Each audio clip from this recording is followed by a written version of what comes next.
여보, 내가 주식 투자 좀 했어. 아내에게 그 말을 꺼내는 순간 제 목소리가 떨렸습니다. 며칠 전 일이었죠. 얼마나 했는데? 거의 전부. 아내가 그 자리에서 주저앉았습니다. 당신이 왜 거짓말을? 평생을 청렴하게만 살았습니다. 퇴직할 때 동료들이 박 국장은 정말 원칙주의자라고 했어요. 법 한 번 어긴 적 없는 사람이었죠. 그런데 합법적 투자라는 그 한마디에 너무 쉽게 무너졌습니다. 재무제표를 봤어요. 수십 년 경력으로 분석했죠. 이건 진짜 괜찮은데? 확신했습니다. 그게 함정이었어요. 아침에 계좌를 봤을 때는 평생 본 적 없는 큰 금액이 찍혀 있었습니다. 하지만 저녁이 되자 대부분이 사라졌어요. 믿을 수 있나요? 도대체 저에게 무슨 일이 있었던 걸까요? 지금부터 그 이야기를 들려드리겠습니다. 시청 전 구독과 좋아요를 누르시면 로또에 당첨되는 행운이 올 수 있습니다. 그리고 지금 어디에서 시청하고 계신지 댓글로 남겨주세요. 여러분의 이야기도 듣고 싶습니다. 그럼 지금부터 시작되는 이야기 속으로 함께 들어가 볼까요? 저는 박노식입니다. 올해 67이죠. 30 넘게 세무공무원으로 일했습니다. 중소기업 세무조사가 제 전문이었어요. 젊었을 때부터 숫자에 강했습니다. 대학도 경영학과를 나왔고요. 회계사 시험도 준비했었죠. 비록 떨어졌지만요. 그래도 공무원 시험에 붙어서 안정적인 길을 걸었습니다. 결혼도 일찍 했어요. 아내는 초등학교 교사였습니다. 둘 다 공무원이니 생활이 안정적이었죠. 큰딸 지영이는 38인데 대학병원에서 간호사로 일합니다. 작은 딸 수영이는 35이고 중학교 교사예요. 두 딸 다 반듯하게 잘 컸습니다. 제 자랑이었죠. 손주도 둘 있어요. 지영이 아들이 초등학교 3학년이고 수영이 딸은 5살입니다. 평범하지만 행복한 가정이었어요. 직장 생활도 순탄했습니다. 승진도 제때 했고 문제 일으킨 적도 없었죠. 동료들 사이에서 별명이 있었습니다. 숫자의 달인이라고요. 세무조사 나가면 장부 한번 훑어보고 문제를 찾아냈거든요. 경력이 쌓이니까 감이 생기더라고요. 박 국장은 숫자로 거짓말 못 속여 후배들이 그렇게 말했습니다. 저도 그게 자랑스러웠어요. 30년 넘게 숫자를 다뤄왔으니까요. 청렴하게 살았습니다. 뇌물 같은 거 받아본 적 없어요. 한 번은 조사받던 회사 사장이 봉투를 내밀었는데 바로 거절했죠. 저는 그런 거 안 받습니다. 단호하게 말했어요. 그 후로도 그런 일이 몇 번 있었지만 단 한 번도 받지 않았습니다. 동료들도 다 알았어요. 박 국장한테는 그런 거 하지마 소문이 났죠. 퇴직할 때가 됐습니다. 67이면 정년이거든요. 사실 명예퇴직 제도가 있었어요. 몇 년 일찍 나가면 수당을 더 주는 거였죠. 고민했습니다. 아내와 상의했어요. 여보, 명예퇴직하면 수당이 꽤 된대. 얼마나? 한 5천 정도 더 받는데. 아내가 잠깐 생각하더니 말했습니다. 당신 건강도 안 좋잖아. 허리도 아프고 당뇨도 있고 일찍 나와서 쉬는 게 어때? 맞는 말이었어요. 요즘 몸이 예전 같지 않았거든요. 결국 명예퇴직을 신청했습니다. 퇴직식 날이었어요. 동료들이 다 모였습니다. 박 국장님 수고 많으셨습니다. 정말 본받을 분이셨어요. 숫자의 달인 이제 편히 쉬세요. 꽃다발도 받고 기념패도 받았습니다. 국장님이 직접 축사를 해주셨어요. 박 국장은 우리 세무서의 자랑입니다. 30년 넘게 한 번도 문제없이 근무했고 청렴결백한 공직자의 표본이었습니다. 뿌듯했습니다. 평생 열심히 산 보람이 있다는 생각이 들었죠. 퇴직금이 통장에 들어왔습니다. 명예퇴직 수당까지 합쳐서 꽤 큰 금액이었어요. 거기다 그동안 모아둔 적금도 있었습니다. 아내 적금도 있었고요. 합치니까 10억 가까이 됐습니다. 여보, 우리 이제 편하게 살 수 있겠네. 아내가 통장을 보며 웃었어요. 그러게, 평생 모은 돈이야. 아껴 써야지. 저도 그럴 생각이었습니다. 은행 예금으로 넣어두고 이자 받으면서 살려고요. 한 달에 한 번씩 여행도 다니고 손주들 용돈도 주고 싶었죠. 처음 몇 달은 정말 좋았습니다. 아침에 일찍 일어날 필요도 없었고 출근 준비할 필요도 없었어요. 아내랑 같이 아침 산책도 하고 낮에는 등산도 갔습니다. 친구들도 자주 만났어요. 다들 비슷한 나이에 은퇴한 사람들이었죠. 그런데 석 달쯤 지나니까 뭔가 허전하더라고요. 매일 똑같은 일상이 반복됐습니다. 아침 먹고 산책하고 텔레비전 보고 저녁 먹고 자고 재미가 없었어요. 여보, 나 좀 심심한 것 같아. 그럼 취미 생활해. 골프라도 배워보지 그래? 아내 말대로 골프를 배우기 시작했습니다. 주 3회씩 골프 연습장에 나갔어요. 거기서 비슷한 나이대 사람들을 많이 만났죠. 다들 은퇴한 사람들이었습니다. 공무원도 있었고 회사 다니던 사람도 있었어요. 라운드를 마치고 식사하면서 이런저런 얘기를 나눴습니다. 그때 김 사장을 다시 만났어요. 김 사장은 제가 10년 전쯤 세무조사 나갔던 회사의 회계 담당이었습니다. 그때 그 회사가 좀 문제가 있었어요. 매출을 축소 신고했다는 제보가 들어와서 조사를 나간 거였죠. 저는 일주일 동안 그 회사 장부를 다 뒤졌습니다. 김 사장이 회계 장부를 관리하고 있었는데 처음엔 좀 긴장하더라고요. 국장님, 저희는 정말 문제 없습니다. 그건 제가 판단할 문제입니다. 자료 다 주세요. 숫자를 보니까 확실히 이상한 부분이 있었어요. 결국 추징금을 좀 물렸죠. 크게 악질적이진 않았지만 규정대로 처리했습니다. 그때 김 사장이 제게 말했어요. 국장님, 정말 숫자에 밝으시네요. 이렇게 빨리 찾아내실 줄 몰랐습니다. 이게 제 일이니까요. 그 후로 김 사장이 저를 기억하고 있었던 거예요. 골프 연습장에서 우연히 마주쳤습니다. 박 국장님 아니십니까? 얼굴이 낯익긴 한데 누군지 바로 생각이 안 났어요. 누구시죠? 10년 전에 저희 회사 세무조사 오셨잖아요. 김입니다. 김회계사요? 그제야 기억이 났습니다. 아, 그때 그분이시구나. 반갑습니다. 김 사장도 반가워하더라고요. 국장님도 골프 치세요? 언제 은퇴하셨어요? 몇 달 전에 명예퇴직했습니다. 아, 그러셨구나. 저도 5년 전에 회사 그만뒀어요. 우리는 그날 같이 연습을 했습니다. 김 사장 실력이 꽤 좋더라고요. 저보다 훨씬 잘 쳤어요. 골프 오래 하셨나 봐요? 예, 한 7년 됐습니다. 시간 많으니까요. 연습 끝나고 같이 식사했습니다. 김 사장이 차를 몰고 왔던데 꽤 비싼 차였어요. BMW 7 시리즈더라고요. 차 좋으시네요. 아, 이거요? 작년에 바꿨습니다. 식당에 앉아서 얘기를 나눴어요. 요즘 뭐 하면서 지내세요? 그냥 쉬고 있습니다. 골프 치고 친구들 만나고 그러죠. 김 사장이 웃으면서 말했습니다. 저도 처음엔 그랬어요. 근데 너무 심심하더라고요. 맞아요. 요즘 그게 고민입니다. 그래서 저는 작은 일 하나 시작했습니다. 무슨 일요? 김 사장이 주변을 둘러보더니 목소리를 좀 낮췄어요. 투자 쪽 일입니다. 투자요? 예, 뭐 거창한 건 아니고요. 제가 회계사 출신이잖아요. 그래서 기업 재무 분석 같은 거 도와주고 있습니다. 흥미로웠어요. 저도 숫자 다루는 일을 했으니까요. 재미있겠네요. 재미도 있고 수익도 괜찮습니다. 수익이요? 김 사장이 슬쩍 웃었습니다. 작년에만 한 5억 정도 벌었어요. 깜짝 놀랐습니다. 5억이라니요? 그렇게 많이요? 물론 운도 좋았죠. 근데 제대로만 하면 충분히 가능합니다. 제 표정을 보더니 김 사장이 설명을 이어갔어요. 요즘 상장 준비하는 좋은 회사들이 많거든요. 그런데 미리 투자하는 겁니다. 그게 합법적인 건가요? 제가 공무원 출신이라 그런지 제일 먼저 그게 궁금했어요. 김 사장이 손을 내저었습니다. 물론이죠. 완전히 합법적입니다. 프리 IPO 투자라고 하는데 상장 전에 주식을 인수하는 거예요. 증권사 통해서 정식으로요. 아, 그런 거구나. 국장님 같은 분이 하시면 더 좋죠. 재무제표 보실 줄 아시잖아요. 맞는 말이었어요. 저는 30년 넘게 재무제표를 봐왔으니까요. 근데 위험하지 않나요? 물론 위험은 있죠. 하지만 제대로 분석하면 위험을 최소화할 수 있습니다. 김 사장이 계속 설명했습니다. 특히 국장님처럼 세무조사 경험 있으신 분은 숫자 속이는 거 바로 아시잖아요. 그게 큰 강점입니다. 그 말이 제 자존심을 건드렸어요. 좋은 쪽으로요? 맞아요. 저는 숫자로 거짓말하는 사람들을 30년 넘게 잡아왔으니까요. 생각해 보겠습니다. 천천히 생각하세요. 혹시 관심 있으시면 연락 주세요. 김 사장이 명함을 줬습니다. 집에 돌아와서 아내한테 말했어요. 오늘 골프장에서 옛날에 알던 사람 만났어. 누구? 10년 전에 내가 세무조사 갔던 회사 회계 담당이었던 사람. 아, 그래? 반가웠겠네.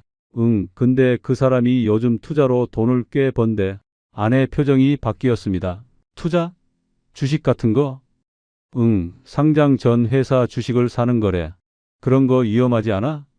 역시 아내는 보수적이었어요. 합법적인 거래래. 증권사 통해서 하는 거라고. 그래도 우리 같은 사람들이 할 건 아닌 것 같은데. 그냥 얘기 들은 거야. 할 생각은 없어. 거짓말이었습니다. 사실 좀 마음이 끌렸거든요. 며칠 후에 김 사장한테 연락이 왔어요. 국장님, 저번에 말씀드린 건 생각해 보셨어요? 아, 그냥 얘기만 들어본 건데요. 다음 주에 괜찮은 기회가 하나 있습니다. 한번 자료라도 보시겠어요? 망설였습니다. 자료만 보는 건 괜찮겠죠? 물론이죠. 보시고 판단하시면 됩니다. 김 사장을 다시 만났어요. 이번엔 조용한 카페였습니다. 서류를 꺼내 보이더라고요. 이 회사 아세요? 회사 이름을 들어본 적은 없었어요. 잘 모르는데요. 반도체 장비 만드는 곳입니다. 다음 달에 상장 예정이에요. 재무제표를 넘겨받았습니다. 숫자들을 쭉 훑어봤어요. 오래된 습관이라 자동으로 눈에 들어오더라고요. 매출이 꾸준히 증가하고 있었습니다. 영업이익률도 괜찮았어요. 재무 상태가 나쁘지 않네요. 그렇죠?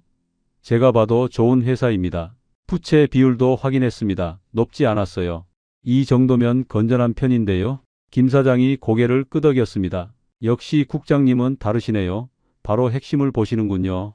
기분이 좋아졌어요. 오랜만에 제 전문성을 인정받는 기분이었거든요. 공모가가 얼마죠? 2만 원입니다. 상장하면 얼마나 오를 것 같아요? 김 사장이 자신 있게 말했습니다. 보수적으로 봐도 2배는 갑니다. 업계 분위기가 좋거든요. 2배면 100% 수익이잖아요. 확실한가요?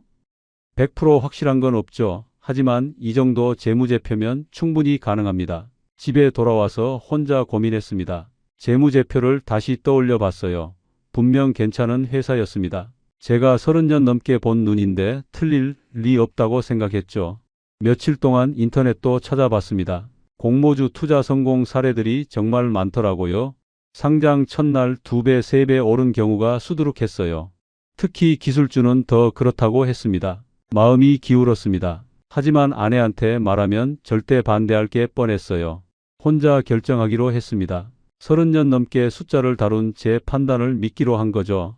김 사장한테 전화했습니다. 저 그거 한번 해보려고 하는데요. 오, 좋은 선택입니다. 얼마 정도 생각하세요? 망설여졌어요. 얼마를 넣어야 할까? 한 3억 정도요. 3억이면 괜찮죠. 경쟁률에 따라 다르지만 한 3천에서 4천만 원어치 정도 받으실 겁니다. 3천만 원 정도면 나쁘지 않았어요. 2배 되면 6천만 원이니까요. 어떻게 하면 되나요? 증권 계좌 있으세요? 네, 있습니다. 그럼 제가 청약 방법 알려드릴게요. 김 사장이 자세히 설명해 줬습니다. 생각보다 간단했어요. 증권사 앱에서 공모주 청약 메뉴 들어가서 신청하면 되는 거였죠. 청약 기간이 이번 주까지니까 서두르세요. 알겠습니다. 전화를 끊고 컴퓨터를 켰습니다. 증권사 홈페이지에 들어갔어요. 로그인하고 공모주 청약 메뉴를 찾았습니다. 회사 정보가 나오더라고요. 김 사장이 보여준 그 회사였어요. 청약 금액 입력란이 있었습니다. 마우스를 올렸는데 손이 좀 떨렸어요. 3억, 큰 돈이잖아요. 하지만 재무제표를 생각했습니다. 분명 괜찮은 회사였어요. 제가 30년 넘게 본 숫자인데 틀릴 리 없다고 다시 한번 스스로를 다짐했죠. 숫자를 입력했습니다. 3억. 확인 버튼을 누르기 전에 잠깐 멈췄어요. 정말 괜찮은 걸까? 아내한테 말해야 하나? 아니야, 말하면 절대 반대할 거야. 성공하고 나서 말하면 돼. 그럼 아내도 좋아할 거야. 확인 버튼을 눌렀습니다. 청약 완료됐다는 메시지가 떴어요. 3억이 묶인 겁니다. 가슴이 두근거렸습니다. 일주일 후에 배정 결과가 나온다고 했어요. 그 일주일이 정말 길게 느껴졌습니다. 매일 아침 일어나면 제일 먼저 그 생각이 났어요. 인터넷 뉴스도 계속 찾아봤습니다. 그 회사에 대한 기사가 나올 때마다 읽었어요. 대부분 긍정적인 내용이었습니다. 실적이 좋다, 성장 가능성이 크다, 이런 분석들이었죠. 증권사 보고서도 찾아봤어요. 전문가들도 상장 후 주가 상승을 예상하더라고요. 점점 확신이 생겼습니다. 김 사장한테서 가끔 연락이 왔어요. 국장님, 이번 건 정말 잘하신 겁니다. 그런가요? 제 지인들도 다 청약했어요. 업계에서 난리 났습니다. 그 말을 듣고 더 안심이 됐죠. 드디어 배정 결과가 나왔습니다. 아침 일찍 증권사 앱을 확인했어요. 3억을 넣었는데 4,200만 원 어치를 받았습니다. 김 사장 예상보다 좀 더 많이 받은 거예요. 기뻤습니다. 경쟁률이 생각보다 낮았나 봐요. 공모가가 2만 원이니까 2,100주를 받은 겁니다. 2배가 되면 8,400만 원이 되는 거죠. 4,200만 원 수익입니다. 한 달도 안 돼서 4천만 원 넘게 버는 거잖아요. 30년 공무원 생활하면서도 이렇게 빨리 돈을 번 적이 없었어요. 나머지 돈은 계좌로 돌아왔습니다. 상장일이 2주 후로 잡혔어요. 그 2주 동안 저는 거의 매일 관련 뉴스를 찾아봤습니다.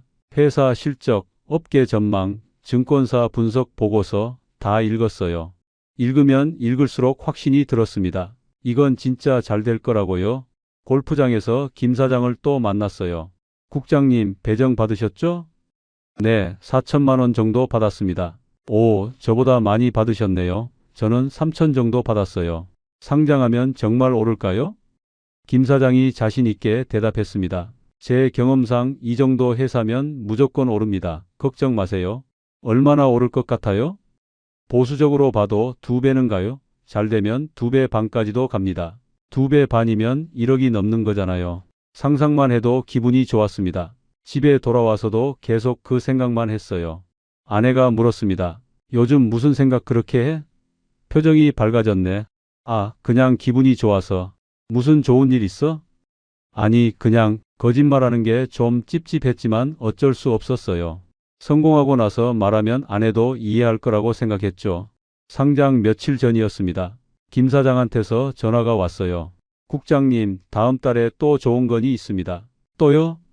네, 이번 것보다 더 좋을 수도 있어요. 이번 거 결과 보고 생각해보죠. 그러시죠. 근데 국장님 이번 거 성공하시면 다음엔 좀 더 크게 하시는 게 좋을 겁니다. 크게요? 3억 말고 한 5억 이상이요. 그래야 수익이 의미 있죠. 5억이라 큰 돈이긴 한데 생각해 보겠습니다. 사실 마음속으로는 이미 결정하고 있었어요. 이번 거 성공하면 다음엔 더 크게 하겠다고요. 상장 전날 밤이었습니다. 잠을 거의 못 잤어요. 내일이면 제 인생이 달라질 거라는 생각뿐이었죠. 4천만 원이 8천만 원이 되는 겁니다. 아니, 김 사장 말대로 2배 반이 되면 1억이 넘어요. 한 달도 안 돼서 6천만 원 넘게 버는 거죠. 30년 공무원 생활 월급 다 합쳐도 그 정도 안 될 거예요. 새벽 5시에 일어났습니다. 더 이상 잠이 안 왔거든요. 커피를 마시며 시계만 쳐다봤어요. 장 시작까지 4시간이나 남았는데 기다릴 수가 없었습니다. 아내가 일어났어요. 여보, 왜 이렇게 일찍 일어났어? 그냥 잠이 안 와서. 어디 아파? 아니, 괜찮아. 아내는 의아한 표정으로 저를 쳐다봤지만 더 묻지 않았습니다. 아침 식사를 하면서도 계속 시계를 봤어요. 아내가 눈치챘는지 물었습니다. 오늘 약속 있어? 아니, 없어. 그럼 왜 자꾸 시계를 봐? 아, 그냥 습관이야. 식사를 빨리 마치고 서재로 들어갔습니다. 컴퓨터를 켜고 증권 프로그램을 실행했어요. 8시 50분이었습니다. 장 시작까지 10분 남았어요. 손에 땀이 났습니다. 평생 이렇게 떨려본 적이 없었던 것 같아요. 30년 세무조사 나가면서도 이 정도는 아니었는데 말이죠. 김 사장한테서 문자가 왔습니다. 국장님, 오늘 대박 나십니다. 축하드립니다. 저도 답장을 보냈어요. 감사합니다. 떨리네요. 저도 떨립니다. 하지만 확실하니까 믿으세요. 시계를 또 봤습니다. 8시 55분. 5분만 더 기다리면 됩니다. 제 인생이 바뀌는 순간까지 5분. 심장이 빨리 뛰었어요. 드디어 9시가 됐습니다. 장이 열렸습니다. 화면을 뚫어지게 쳐다봤어요. 숫자가 깜빡이더니 시작가가 떴습니다. 4만 원. 공모가의 2배였어요. 믿을 수가 없었습니다. 제 계좌를 확인했죠. 4,200만 원이 8,400만 원이 돼 있었어요. 4,200만 원을 벌었습니다. 30분 만에요. 손이 부들부들 떨렸습니다. 김 사장한테서 전화가 왔어요. 국장님 보고 계시죠?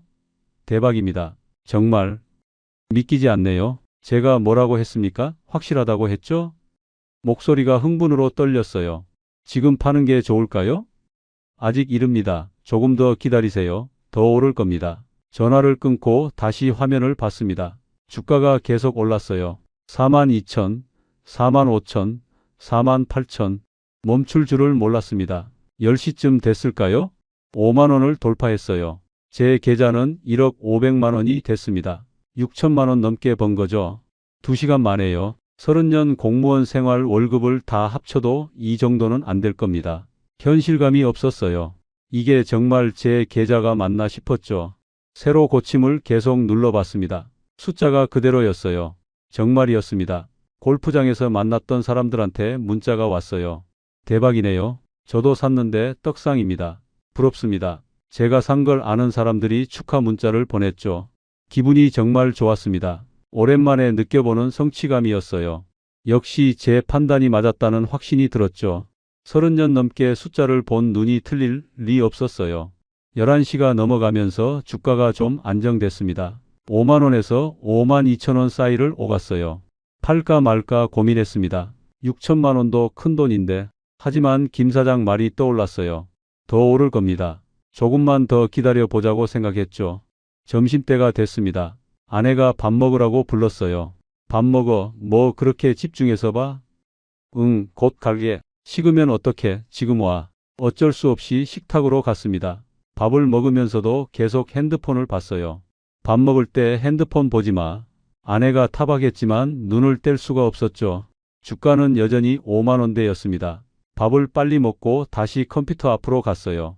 오후 1시가 됐습니다. 후장이 시작됐죠.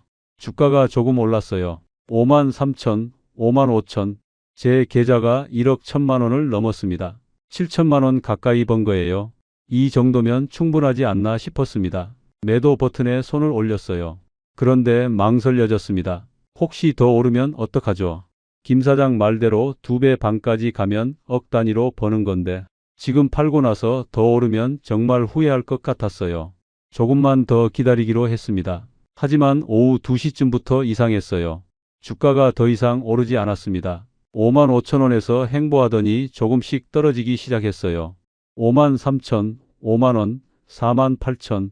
당황했습니다. 왜 떨어지죠? 김 사장한테 전화했어요. 주가가 떨어지고 있는데요. 일시적인 조정입니다. 걱정 마세요. 정말요? 네, 곧 다시 오를 겁니다. 절대 지금 팔지 마세요. 전화를 끊고 화면을 지켜봤습니다. 하지만 계속 떨어졌어요. 4만 5천, 4만 3천, 4만 원. 시작가로 돌아간 겁니다. 제 계좌도 8천만 원대로 떨어졌죠. 식은땀이 났습니다. 이럴 수가 없는데. 오후 3시가 가까워졌습니다. 주가는 계속 내렸어요. 3만 8천, 3만 5천. 제 계좌가 7천만 원대가 됐습니다. 팔아야 하나. 손가락이 떨렸어요. 그런데 팔 수가 없었습니다. 혹시 마지막에 반등하면 그런 일이 종종 있다고 들었거든요. 결국 장이 마감됐습니다. 오후 3시 30분 최종 가격은 3만 8천 원이었어요. 제 계좌는 7,980만 원, 3,700만 원 정도 번 겁니다. 나쁘지 않은 수익이었어요. 하지만 기쁘지 않았습니다. 2시간 전만 해도 7천만 원 가까이 벌었는데 3천만 원이 증발했으니까요. 왜 그때 팔지 않았을까? 후회가 밀려왔습니다. 다음날 아침 주가를 확인했습니다. 3만 5천 원으로 떨어져 있었어요. 전날보다 더 내린 겁니다. 제 계좌는 7,350만 원, 또 600만 원이 날아갔죠. 더 이상 기다릴 수 없었습니다. 전부 팔았어요. 최종적으로 3,150만 원을 벌었습니다. 4,200만 원 투자해서 7,350만 원이 된 거죠. 나쁜 수익은 아니었어요. 하지만 아쉬웠습니다. 첫날 최고점에서 팔았으면 6천만 원 넘게 벌었을 텐데 3천만 원을 놓친 거잖아요. 김 사장한테 전화했습니다. 저 다 팔았습니다. 얼마나 버셨어요? 3천만 원 정도요. 그 정도면 잘하신 겁니다. 축하드립니다. 고맙습니다. 통장에 돈이 들어왔어요. 7,350만 원에 남아있던 돈까지 합치니까 꽤 큰 금액이 됐습니다. 처음으로 아내한테 말했어요. 여보, 나 사실 주식 투자 좀 했어. 아내가 깜짝 놀란 표정으로 쳐다봤습니다. 뭐? 주식? 응, 근데 돈 좀 벌었어. 얼마나? 3천만 원 정도. 아내 눈이 커졌어요. 3천만 원? 정말? 응, 어떻게? 공모주 투자했어. 상장하는 회사 주식 산 거야. 아내가 통장을 확인하더니 놀라워했습니다. 진짜네, 당신 대단한데? 재무제표 보고 괜찮은 회사 골랐어. 내가 30년 넘게 그런 거 봤잖아. 그래도 미리 말하지 그랬어. 혼자 결정하면 어떡해. 미안해. 성공하고 나서 말하고 싶었어. 아내는 좀 섭섭해했지만 결과가 좋으니까 크게 뭐라 하지 않았어요. 다음부턴 미리 얘기해. 그럴게. 거짓말이었습니다. 사실 다음에도 혼자 할 생각이었거든요. 며칠 후 김 사장한테서 연락이 왔어요. 국장님, 다음 달 건 어떻게 하실래요? 그게 좀 생각해 봐야 할 것 같아요. 이번보다 더 좋습니다. 제가 직접 재무제표 검토했는데 완벽해요. 마음이 흔들렸습니다. 이번에 3천만 원 벌었잖아요. 다음에도 그 정도 벌 수 있다면 얼마 정도 투자하면 좋을까요? 김 사장이 바로 대답했습니다. 최소 5억은 하셔야 의미가 있습니다. 5억, 큰 돈이긴 한데 그 정도면 얼마나 벌 수 있어요? 이번처럼만 되면 억 단위입니다. 억 단위, 한 번에 억을 버는 거라고요?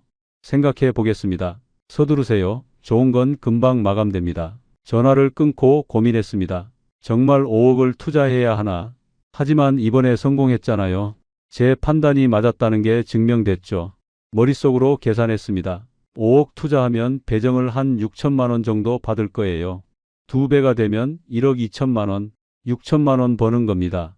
이번에 3천만 원 벌었으니까 합치면 9천만 원, 거의 억 단위네요. 며칠 동안 계속 생각했어요. 결국 결심했습니다. 이번엔 5억을 넣기로요. 아내한테는 말하지 않았습니다. 또 반대할 게 뻔했으니까요. 김 사장한테 연락했어요. 저 하겠습니다. 5억으로요? 좋은 선택입니다. 후회 안 하실 겁니다. 청약을 넣었습니다. 이번에는 떨리지 않았어요. 이미 한 번 성공했으니까 자신감이 생긴 거죠. 일주일 후 배정 결과가 나왔습니다. 6,500만 원 어치를 받았어요. 예상보다 많이 받았습니다. 기분이 좋았죠. 상장일을 기다렸습니다.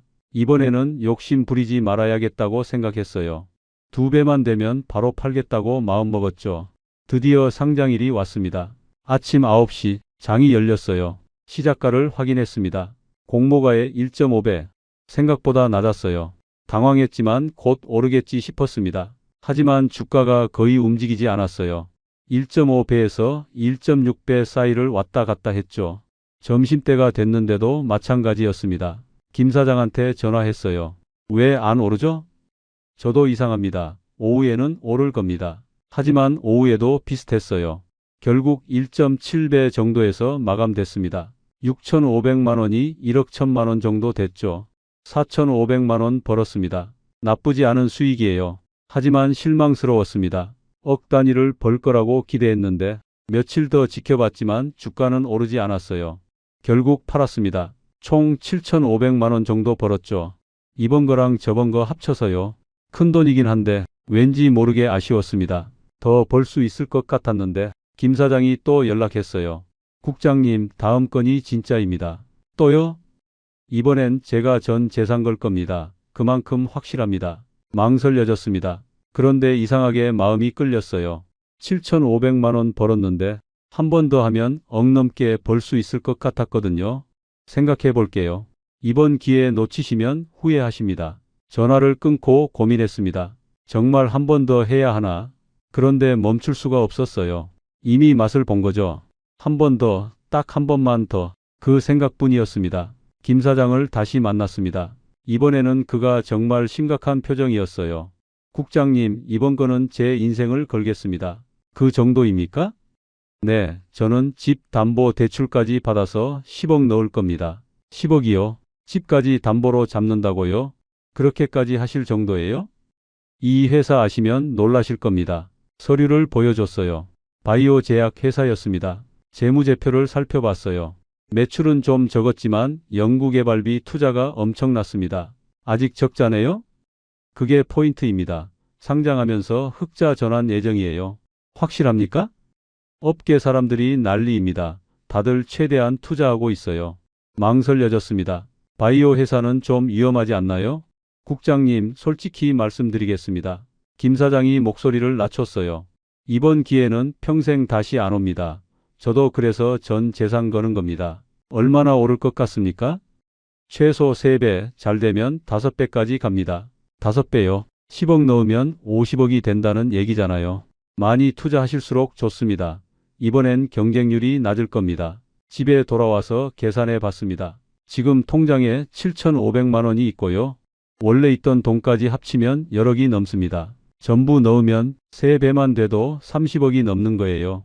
20억을 버는 겁니다. 한 번에요. 30년 공무원 월급을 100번 받아도 안 되는 돈이죠. 머릿속이 복잡했습니다. 하지만 욕심이 생겼어요.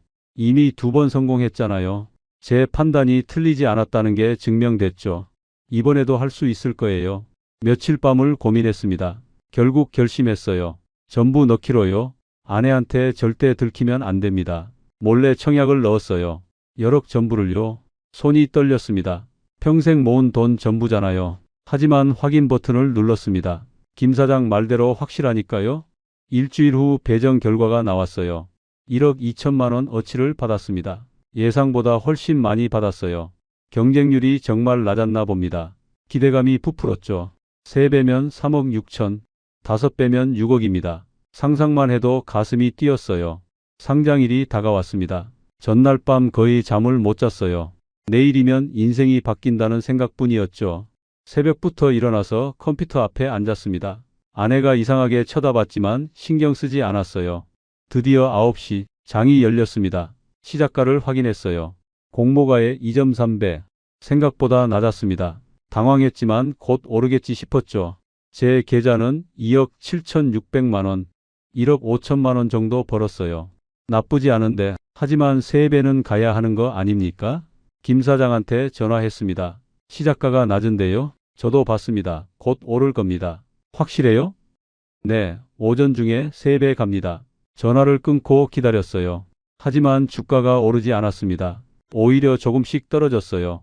2.3배에서 2.2배로, 2.2배에서 2.1배로 식은땀이 났습니다. 뭔가 잘못되고 있었어요. 점심때가 됐는데도 주가는 횡보만 했습니다. 김 사장한테 다시 전화했어요. 왜 안 오릅니다? 목소리가 떨렸습니다. 저도 이상합니다. 오후를 봐야 할 것 같습니다. 김 사장 목소리도 불안했어요. 오후가 됐습니다. 주가가 떨어지기 시작했어요. 2.1배, 2.0배, 1.9배. 제 심장이 빨리 뛰었습니다. 팔아야 하나? 지금이라도 팔면 9천만 원은 버는 건데. 하지만 손이 움직이지 않았어요. 혹시 다시 오르면 김 사장이 확실하다고 했잖아요. 오후 2시 주가가 1.5배까지 떨어졌습니다. 제 계좌는 1억 8천만 원, 6천만 원 벌었어요. 팔까? 매도 버튼에 손을 올렸습니다. 그런데 그때 주가가 조금 올랐어요. 1.1배로요. 역시 반등하는구나. 손을 뗐습니다. 하지만 그게 마지막이었어요. 주가는 다시 떨어지기 시작했습니다. 1.0배, 0.9배, 0.8배. 공모가 밑으로 내려간 겁니다. 패닉 상태가 됐어요. 손실이 나고 있었습니다. 팔아야 해. 지금 당장. 하지만 손가락이 떨려서 마우스를 제대로 클릭할 수 없었어요. 오후 3시가 가까워졌습니다. 주가는 0.7배. 제 계좌는 8,400만 원, 3,800만 원 손해였습니다. 머리가 하얘졌어요. 이럴 수가 없는데. 장이 마감됐습니다. 최종 가격 0.7배. 제 1억 2천만 원이 8,400만 원이 된 겁니다. 3,600만 원 손실. 의자에서 일어날 수가 없었어요. 다리에 힘이 빠졌습니다. 김 사장한테서 전화가 왔어요. 국장님, 정말 죄송합니다. 어떻게 된 겁니까? 목소리가 떨렸어요. 저도 몰랐습니다. 업계 정보가 틀렸습니다. 당신은 얼마나 잃었습니까? 저는 5억 정도요. 김 사장도 큰 손실을 본 거였어요. 하지만 위로가 되지 않았습니다. 며칠 더 지켜봤지만 주가는 계속 떨어졌어요. 결국 7천만 원에 팔았습니다. 5천만 원 손실. 이전에 벌었던 7,500만 원 중 5천만 원이 날아간 거예요. 남은 건 2,500만 원 뿐이었습니다. 며칠 동안 아무것도 할 수 없었습니다. 방에 틀어박혀 있었어요. 아내가 걱정했죠. 여보, 어디 아파? 병원 가볼래? 아니, 괜찮아. 요즘 표정이 안 좋아. 무슨 일 있어? 아무 일 없어. 하지만 숨길 수 없었습니다. 아내가 통장 정리를 하다가 알게 됐어요. 여보, 이거 뭐야? 뭐? 통장에 돈이 왜 이것밖에 없어? 더 이상 숨길 수 없었습니다. 저기, 사실은 뭔데? 주식 투자를 좀 더 했어. 아내 얼굴이 굳어졌어요. 얼마나? 거의. 전부. 뭐라고? 아내가 소리쳤습니다. 전부? 얼마를 넣었는데? 열억 정도. 열억? 아내가 그 자리에서 주저앉았어요. 당신이 왜 거짓말을? 눈물이 나더군요. 미안해. 지금 남은 게 얼마야? 한 8억 정도. 2억을 날렸다고? 아내가 울기 시작했습니다. 당신이 그럴 사람이 아니잖아. 왜 그랬어? 왜? 대답할 수 없었어요. 제가 봐도 이해가 안 됐으니까요. 왜 그랬을까요? 욕심이었습니다. 처음 성공했을 때 멈췄어야 했어요. 딸들도 알게 됐습니다. 지영이가 전화했어요. 아빠, 엄마한테 들었어. 정말이야? 미안하다. 아빠가 왜 그랬어? 아빠답지 않게. 목소리가 떨렸습니다. 수영이는 집으로 찾아왔어요. 아빠, 우리 괜찮아. 걱정하지 마. 착한 딸이었습니다. 하지만 그게 더 가슴 아팠어요. 가족 모임을 가졌습니다. 아내와 두 딸이 모였죠. 앞으로 어떻게 할 거야? 아내가 물었어요. 일을 다시 해야 할 것 같아. 무슨 일? 아직 모르겠어. 알아봐야지. 67에 무슨 일을 한다고? 맞는 말이었어요. 하지만 어쩔 수 없었습니다. 8억으로는 노후를 보내기 힘들었거든요. 일자리를 알아보기 시작했습니다. 인터넷으로 검색했어요. 60 넘어서 할 수 있는 일, 경비, 청소, 주차관리, 그런 일들 뿐이었습니다. 자존심이 상했어요. 30년 공무원 생활했는데, 국장까지 했는데, 이제 경비를 한다고요? 하지만 선택의 여지가 없었습니다. 아파트 경비 모집 공고를 봤어요. 월급이 200만 원 정도였습니다. 적은 돈이지만 안 하는 것보다 나았죠. 지원했습니다. 면접을 보러 갔어요. 관리소장이 저를 보더니 물었습니다. 경력이 어떻게 되세요? 공무원 했습니다. 아, 그러세요? 몇 년? 30년 넘게요. 오, 그럼 잘하시겠네요. 합격했습니다. 다음 주부터 출근이었어요. 첫 출근 날 경비복을 입었습니다. 거울을 봤어요. 낯선 제 모습이 보였죠. 아파트에 도착했습니다. 로비에서 주민들을 맞이하는 게 제 일이었어요. 안녕하세요. 고개를 숙여 인사했습니다. 그때였어요. 한 남자가 로비로 들어왔는데 얼굴이 낯익었습니다. 어디서 봤더라? 그 사람도 저를 쳐다보더니 멈칫했어요. 박 국장님? 그제야 기억났습니다. 10년 전에 제가 세무조사 나갔던 회사 사장이었어요. 아, 말문이 막혔습니다. 여기서 이러시면. 그 사람도 당황한 표정이었어요. 경비 하세요? 고개를 끄덕일 수밖에 없었습니다. 네, 그게 무슨 사정이 있었습니다. 침묵이 흘렀어요. 수고하세요. 그 사람이 어색하게 인사하고 지나갔습니다. 그날 하루가 정말 길었어요. 퇴근하고 집에 왔는데 아내가 밥을 차려놨더군요. 고생했어. 응, 밥을 먹으면서 눈물이 났습니다. 왜 그래? 아니, 아무것도 아니야. 하지만 멈출 수가 없었어요. 30년 쌓아온 자존심이 한순간에 무너진 기분이었습니다. 그날 밤 잠을 못 잤어요. 계속 생각이 났습니다. 왜 그랬을까? 욕심 때문이었습니다. 처음 3천만 원 벌었을 때 멈췄어야 했어요. 아니, 애초에 시작하지 말았어야 했죠. 제가 숫자 전문가라고 자만했습니다. 재무제표 볼 줄 안다고 착각했어요. 하지만 저는 주식을 몰랐습니다. 세무조사와 주식 투자는 완전히 다른 거였죠. 그걸 너무 늦게 깨달았습니다. 석 달이 지났습니다. 경비 일에 조금씩 적응했어요. 매일 아침 6시에 출근합니다. 경비복을 입고 로비에 서 있죠. 주민들이 지나갈 때마다 인사합니다. 안녕하세요. 고개를 숙이는 게 이제 익숙해졌어요. 가끔 그 사장님을 마주칩니다. 처음엔 서로 어색했는데 요즘은 자연스럽게 인사를 나눠요. 국장님, 아니 박 선생님, 네, 사장님, 요즘 어떠세요? 그냥 그렇습니다. 건강은 괜찮으시고요? 네, 괜찮습니다. 그 사람도 배려하는 마음인 것 같았어요. 어느 날 퇴근길에 그 사장님이 불렀습니다. 잠깐만요. 네? 커피 한 잔 하시죠. 근처 카페에 앉았어요. 사실 궁금했습니다. 뭐가요? 10년 전에 저희 회사 세무조사 하실 때 정말 대단하셨잖아요. 어떻게 이렇게 되신 건지 숨길 필요가 없었습니다. 다 얘기했어요. 주식 투자한 것, 처음엔 성공했던 것, 욕심 부려서 전부 잃은 것. 그 사람이 듣더니 한숨을 쉬었습니다. 저도 비슷한 경험 있습니다. 그러세요? 15년 전에 부동산 투자로 큰돈 날렸어요. 회사 거의 망할 뻔했죠. 그런 일이 있었습니까? 네. 그때 국장님이 세무조사 오셨을 때 사실 회사 상황이 안 좋았어요. 그래서 더 떨었죠. 몰랐습니다. 다들 그런 경험 하나씩은 있는 것 같습니다. 욕심 부려서 실패하는 거요. 그 말이 위로가 됐어요. 지금은 괜찮으세요? 네. 그때 교훈 삼아서 다시 일어섰죠. 국장님도 그러실 겁니다. 고맙습니다. 집에 돌아왔어요. 아내가 저녁을 준비하고 있었습니다. 일찍 왔네? 응, 오늘 일찍 끝났어. 밥 먹자. 식탁에 앉았어요. 예전보다 반찬이 줄었지만 맛있었습니다. 여보, 응? 미안해, 정말로. 아내가 제 손을 잡았어요. 이제 그만해, 지난 일이야. 하지만 우리 8억 있잖아. 알뜰하게 쓰면 충분해. 맞는 말이었습니다. 8억이면 적은 돈이 아니에요. 월급까지 합치면 노후를 보낼 수 있죠. 당신 월급 200에 내 연금까지 합치면 한 달에 350은 돼.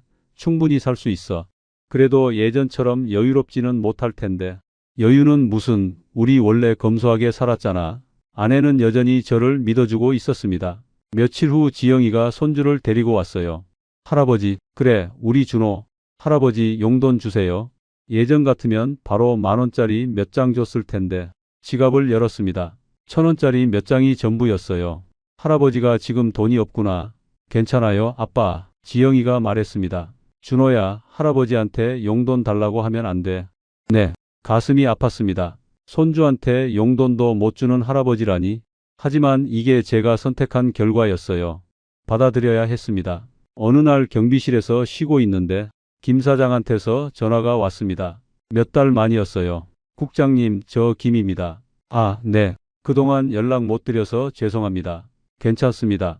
저도 그때 많이 잃었습니다. 집도 팔았어요. 그러셨습니까? 네, 근데 국장님, 네? 혹시 또 괜찮은 정보 있으면 전화를 끊었습니다. 다시는 그런 유혹에 넘어가지 않을 겁니다. 저녁에 아내와 산책을 했어요. 날씨 좋네. 응, 가을이 왔어. 손을 잡고 걸었습니다. 여보, 나 요즘 깨달은 게 있어. 뭔데? 이게 행복이더라. 뭐가? 이렇게 당신이랑 산책하고 손주 보고 그냥 평범하게 사는 게. 아내가 웃었어요. 이제야 알았어? 응, 늦게 알았지. 그래도 알았으니 다행이야. 집으로 돌아왔습니다. 서재에 들어가서 노트를 꺼냈어요. 제 이야기를 적기 시작했습니다. 누군가에게 도움이 될 수도 있으니까요. 특히 저처럼 은퇴하신 분들한테요. 첫째, 전문가라는 착각은 위험합니다. 저는 세무 전문가였지만 주식 전문가는 아니었어요. 자기 분야 밖에선 누구나 초보입니다. 둘째, 첫 성공이 가장 위험합니다. 처음 3천만 원 벌었을 때 멈췄어야 했어요. 한 번 성공하면 더 큰 욕심이 생깁니다. 셋째, 가족과 상의하세요. 혼자 결정하지 마세요. 아내한테 미리 말했으면 막았을 겁니다. 넷째, 합법적이라고 안전한 게 아닙니다. 합법적 투자도 위험할 수 있어요. 다섯째, 확실한 정보는 없습니다. 김 사장도 확신했지만 틀렸어요. 세상에 확실한 건 없습니다. 여섯째, 안전자산을 지키세요. 8억도 충분히 큰 돈입니다. 조금 덜 벌어도 지키는 게 중요해요. 일곱째, 퇴직 후 무료함을 조심하세요. 저도 심심해서 시작한 겁니다. 무료함이 욕심으로 연결됐어요. 여덟째, 자존심보다 솔직함입니다. 경비 일하는 게 창피했지만 이제는 당당합니다. 일하는 사람은 존중받아야 하니까요. 노트를 덮었습니다. 거울을 봤어요. 경비복 입은 제 모습이 보였습니다. 예전의 국장 모습은 아니지만 이것도 저예요. 받아들였습니다. 다음 날 출근길 로비에 섰습니다. 주민들이 지나갔어요. 안녕하세요. 고개를 숙여 인사했습니다. 부끄럽지 않았어요. 제가 선택한 길이니까요. 점심시간에 도시락을 먹었습니다. 아내가 싸준 거였어요. 맛있었습니다. 이게 행복이구나. 다시 한번 깨달았죠. 퇴근 후 집에 돌아왔습니다. 아내가 웃으며 맞아줬어요. 고생했어. 응. 저녁을 먹고 텔레비전을 봤습니다. 평범한 하루였어요. 하지만 소중했습니다. 이제 알겠어요. 큰 돈보다 중요한 게 있다는 걸. 가족의 신뢰, 평범한 일상, 그리고 마음의 평화. 그게 진짜 부자입니다. 제 이야기를 듣는 여러분께 말씀드립니다. 특히 저처럼 은퇴를 앞두셨거나 하신 분들, 평생 모은 돈 함부로 투자하지 마세요. 확실하다는 말 믿지 마세요. 전문가라는 착각하지 마세요. 첫 성공에 취하지 마세요. 가족과 상의하세요. 그리고 기억하세요. 지금 가진 것만으로도 충분히 행복할 수 있습니다. 저는 2억을 잃고 나서야 깨달았습니다. 여러분은 잃기 전에 깨닫기를 바랍니다. 감사합니다. 우리의 이 사연이 마음에 남았다면 좋아요를 눌러주세요. 그리고 소중한 사람들과 함께 이 이야기를 나눠주시길 바랍니다. 여러분의 한마디가 누군가에겐 큰 위로가 될 수 있습니다. 영상이 마음에 드셨다면 구독과 좋아요, 응원 부탁드립니다. 감사합니다.